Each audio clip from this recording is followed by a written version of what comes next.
created the heaven and the earth.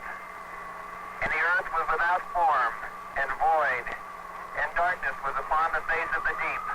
And let there be light. And there was, and God divided the darkness. And God called the light day, and the darkness he called night, and the evening and the morning were the first day. It is Christmas Eve. Borman, Lovell, and Anders circle the moon. It is the greatest voyage of discovery in the history of man, taking them 231,000 miles from Earth. And their thoughts turn to the creation. And God called the dry land earth, and the gathering together of the waters called he seas. And God saw that it was good.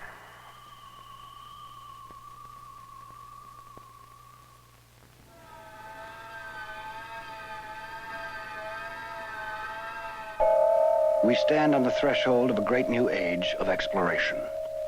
Its ultimate destination, the furthest reaches of the universe.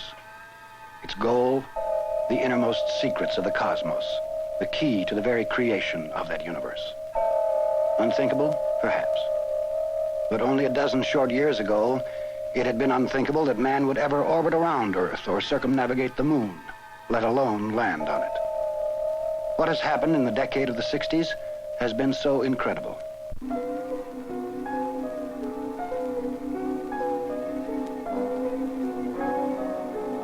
Come with us then and observe the views from space of the Earth and the moon and beyond.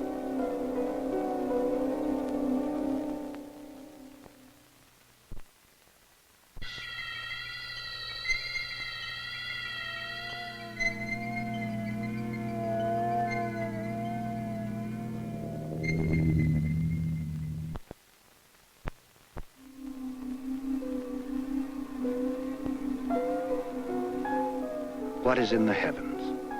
Who is in the heavens? For 1,000 millennia, man could not hope to know, for he was imprisoned on a tiny dot on a distant edge of a minor galaxy in a universe of unknown vastness. Then came Sputnik. In a single moment, man had reached into the heavens.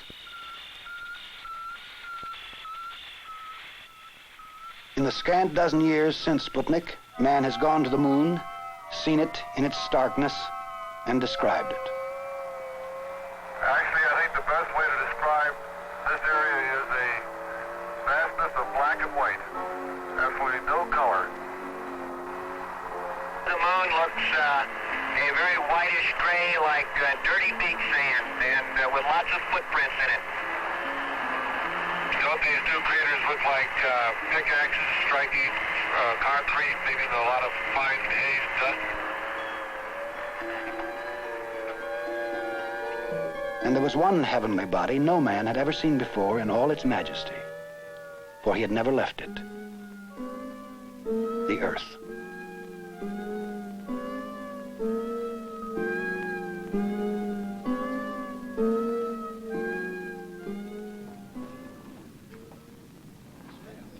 Now that man is preparing to leave his Earth for the solar system, a new breed of explorer is being trained.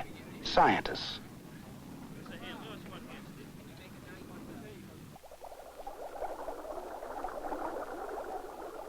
Among the first of this new breed who will establish scientific stations on the moon and beyond is Dr. Harrison Schmitt, a geologist.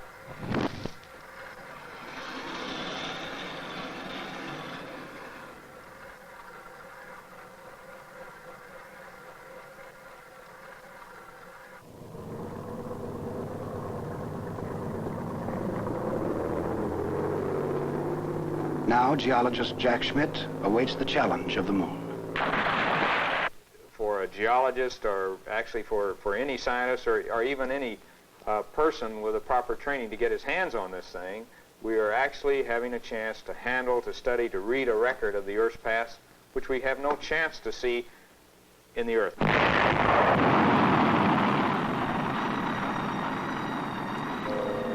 The challenge of space for Americans was voiced in 1961 by President Kennedy.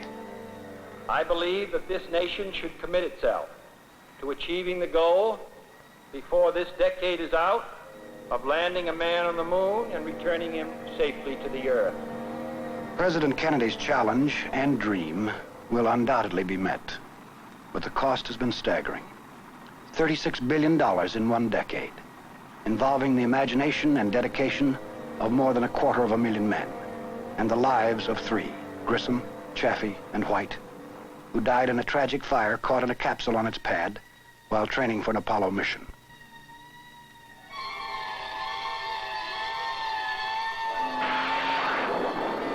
From these sacrifices in treasure and blood were to come a new perspective of our Earth and beyond. We will view this new perspective as our astronauts have viewed it.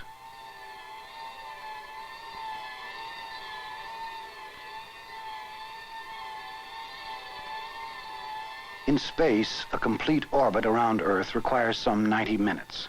Our voyage of about an hour will follow this route. Across the Atlantic, through the Mediterranean basin and North Africa to the Nile and the Middle East, into Asia at Iran, over India and the Himalayas to China,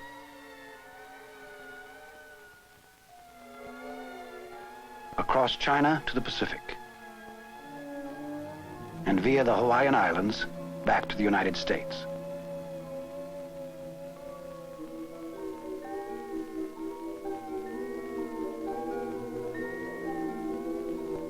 In space, our earthbound concepts have no meaning. Time, night, day, even up and down as we pitch, roll, and yaw. In space, all is silent. We are far above the roar of storms and ocean.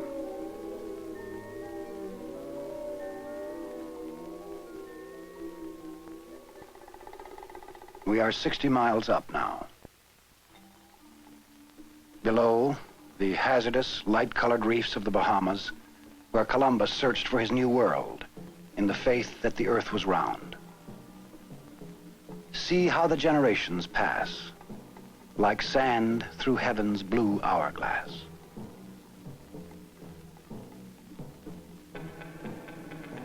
We fly over Cuba and Guantanamo Bay, site of the American naval outpost.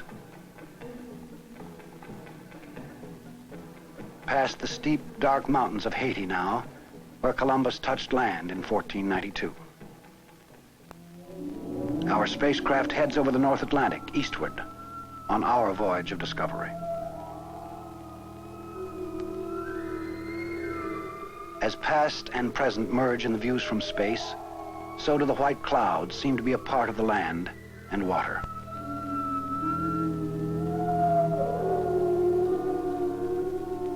In space, the capsule seems to have expanded. Without gravity, we can float everywhere. This is how the men of the Apollo 7, Schirra, Cunningham, and Isley, experienced it, moving like swimmers in a sea of weightlessness.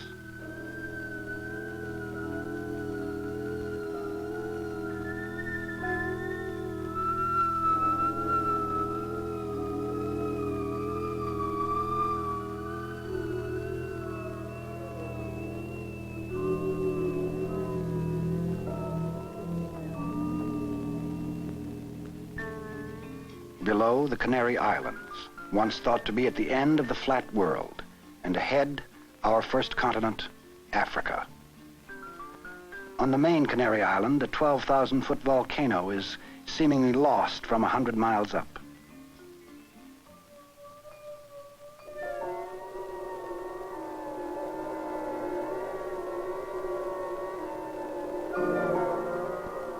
Gibraltar, in a funnel of clouds, gateway to the Mediterranean Sea, with Spain, Portugal, and France on the left, and Italy in the distance. The heartland of Western civilization in a single view, fulfilling a dream of Socrates. We who inhabit the earth dwell like frogs at the bottom of a pool. Only if man could rise above the summit of the air could he behold the true earth.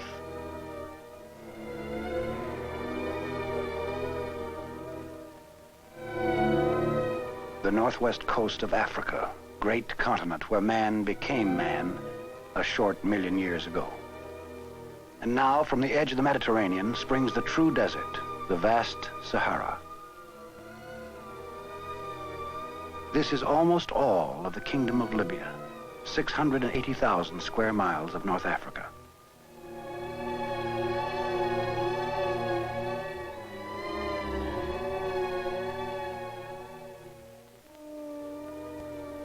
Captain Lovell remembers the Sahara. For miles and miles, that's all you could see were the sand dunes. And the way that the wind had put the dunes in a particular orientation, it was quite an amazing sight.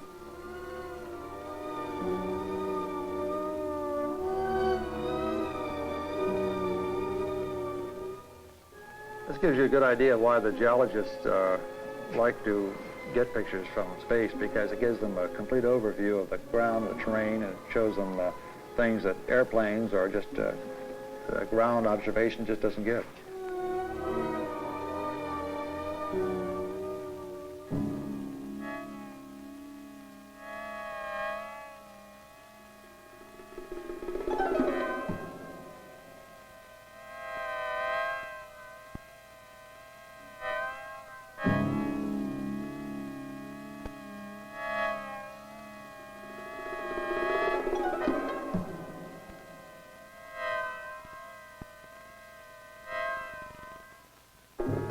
Below the prize of many conquerors, the vast triangle of the Nile Delta, its lush, irrigated land dark against the desert sands.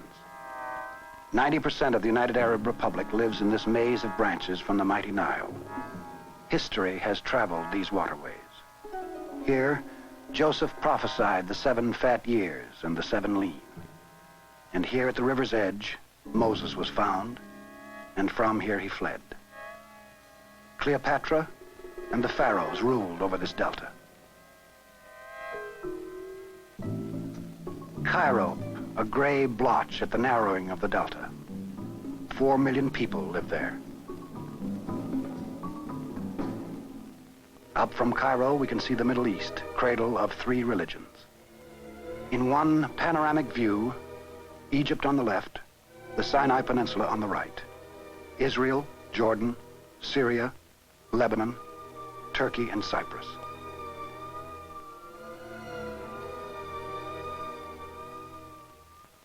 I gave this picture to a Israeli officer some time ago, and at the time I told him it was an oblique shot of Israel, and now it's an overhead shot. That's right, the real estate has changed hands. The Sinai Peninsula, a wedge of desert between Egypt and the Holy Land. This was the wilderness where the Israelites wandered for 40 years, and where Joseph and Mary took flight into Egypt with the infant Jesus. And now from Cairo, up the historic Nile. Time is a river of passing events, said Marcus Aurelius, and strong is its current. No sooner is a thing brought to sight than it is swept by, and another takes its place, and this too will be swept away.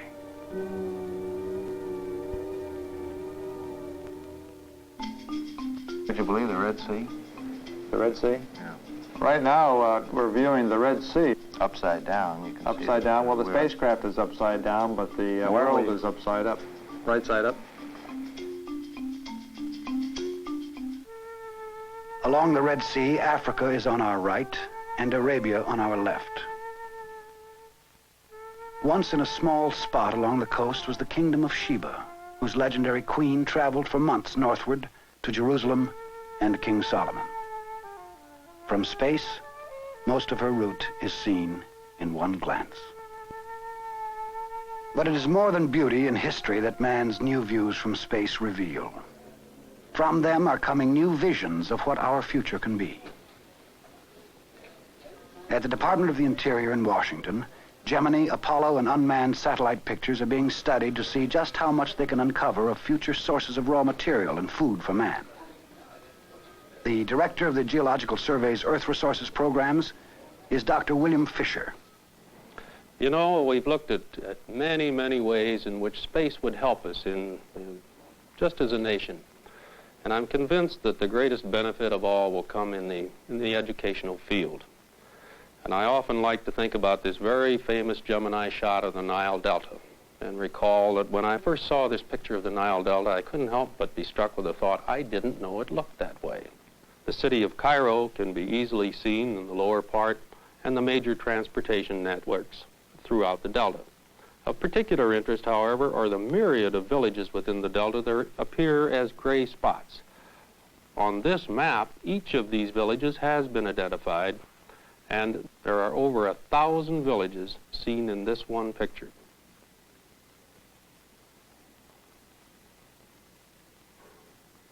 One of the most important pictures obtained in the early Gemini flights was a picture of a part of the Arabian continent near the Gulf of Oman.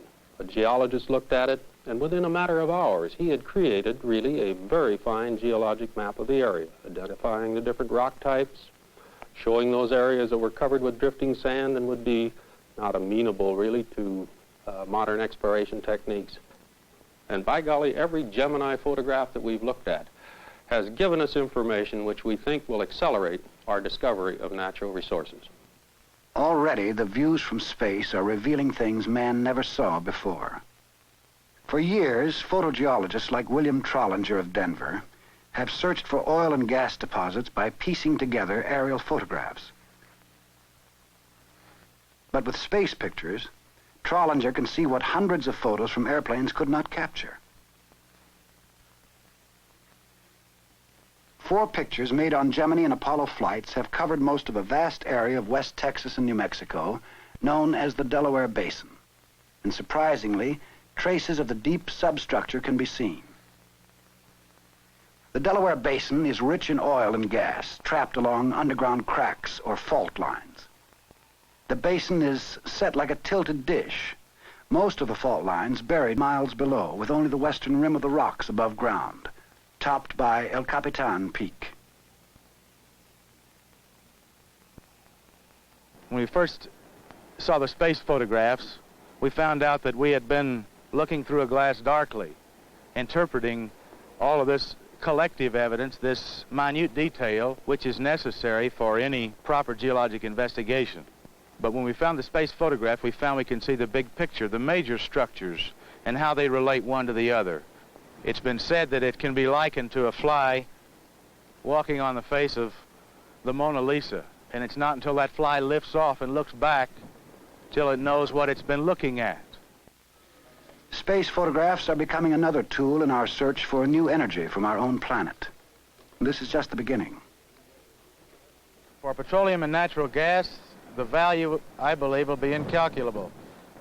While we're studying the moon and all of the wonders of its surface, I think we need to turn around and take a look back at the Earth. I think the value of space photography is immense. New sources of energy, new sources of food. From this space photo made from Gemini 4 in 1965, a great new promise comes to fishermen along the Florida Keys and better understanding of ocean currents. What has the sweep of the seas to do with feeding the world's growing population? Just watch. That door jammed right there. Hurry, go on. Hey, George, run there and get some buoy back. Get on this buoy here. Shrimp processing is the largest seafood industry in the United States. In season, scores of small boats dot the Gulf of Mexico and Atlantic waters, groping with their nets for where shrimp used to be, ought to be, or just might be. It is tough, bone-tiring work, and as the demand for shrimp has grown, methods to increase the supply have failed. Help him there, man. There is a vast area of the Gulf known as Upper Florida Bay, which looks ideal for shrimp to grow in. But they do not. Some said that the waters actually caused baby shrimp to die. One Gemini photograph dispelled the myth, showed how the ocean currents swept baby shrimp from their spawning grounds into Lower Florida Bay, but not into the Upper Bay. Dr. Robert Stevenson of the Bureau of Commercial Fisheries. In this photograph, we see a large eddy, some 45 miles in diameter, which peels the water off from the Florida current into the Florida bays, and by this mechanism we realized why the shrimp or how they came into the bays. So the view from space revealed that the ocean current was the villain of Upper Florida Bay, and work has now begun towards seeding the upper bay with young shrimp. Pregnant females caught in the fishing grounds are brought to the laboratory where they live until they release their hundreds of thousands of eggs.